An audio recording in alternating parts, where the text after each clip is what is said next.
Hello, this is another video of me doing a pixel art piece for Pixel Daily's theme Raft. In this case I'm sketching out the raft layout because I wanted to do sort of a side view of what a castaway on a raft would be. Now the raft would have a sail, so a mast and a sail, and also a little place where the guy could protect himself from the light of the sun.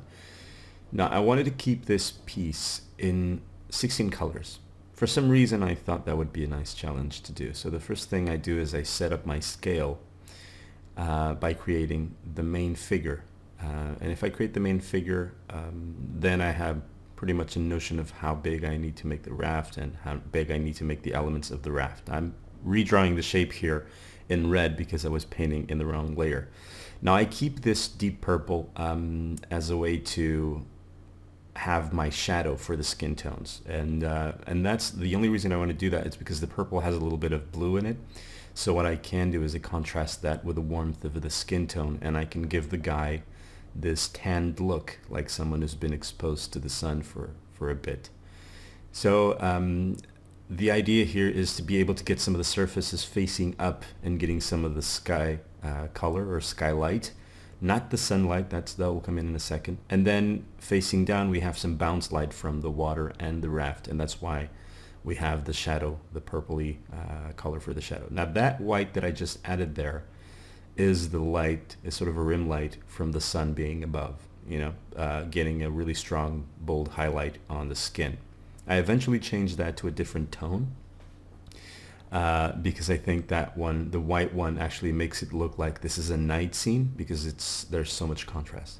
Now this is the color for the raft. I change it a little bit to a more greenish one, and then I take a color from the skin tone of the guy and do a bunch of circles at the tip, which helps suggest that these are 6 logs tied together. And I want it to be slightly sunken into the water. And what I'm doing here, I'm just explaining that I need to have some texture on the water, and that texture has to become smaller and smaller and closer together as it gets to the raft, so that it shrinks away and gives the sense of perspective just by the use of texture with no texture or with no perspective lines. So this is the texture that I come up with, and now I'm going to add a bright color, and this bright color is going to create some brighter surfaces, which are also going to sell the idea that this is waves and this is a highly reflective surface, being, water.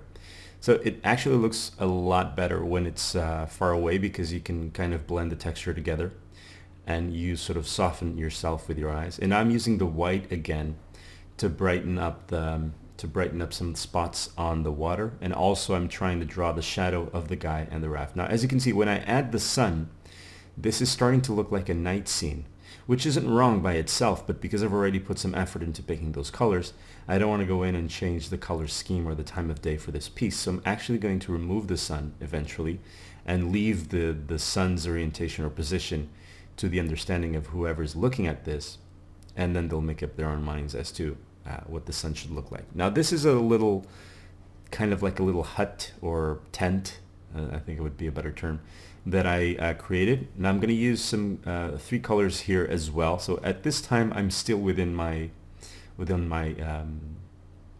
budget, my color budget. What I do there is I paint a little bit of the color from the sky on the edge of the cloth to simulate that the cloth isn't perfectly tied to the wood frame, and so you can see through to the background. Now the sail is rolled up, and I wanted to roll it up because of composition. I didn't want the sail to stretch behind the character, and I eventually decided that for this to make sense, what I should do is have the guy just be fishing. So I put a fishing rod there and I put a line. Now the line could be, if the line is black, I could have painted it black, but black would mean that the line would look a lot thicker, almost as thick as the fishing rod. But you can see the fishing rod looks a lot thicker than the line, and that's because the line is a brighter color, or a color that is closer to the color of the sky on the background. And I add a few lines there to hold the masts in place, kind of just to justify it. And now I want to add one of those weaved baskets as well to make it look like the guy did bring some food with him. And I'm trying to do that brick pattern, but it literally looks like brick. And as I'm adding here an extra color, I'm already, I think, at the 16 or 17 colors. So here's where the problem begins, because I don't want this to be to go over the 16 colors. Now, one of the things that's ruining my math is that on the side there I have this gray to hold my colors on, and it's also counting, so I'm constantly getting 17 and not understanding why, and that was it. So also what I get here is that I start double checking my colors by picking the colors from the scene and seeing whether or not they show up on my palette. And eventually some colors won't, and I realize what colors they are, so I just match them to whatever background color I need, or whatever color I need, and therefore having them fit the overall scale. Now, one thing here with the clouds, I wanted to add some clouds, but I only had white. So what I do is I change the white to a bright blue, and that gives me enough color that I have to do the highlights on the water, as well as creating these cloud shapes, which are basically circles with the sky color cut from them. And that works as a way to just make them look puffier. So this was the piece. I hope you guys enjoyed this, and I hope you think it looks good, and that you learned something from it. I do add a few fish here as to make it look like the guys already catch something, and some fruits on the basket. So here's what the image looks like, clean and scaled up. And so once again, I hope you guys enjoy this, and I'll see you some other time. Take care.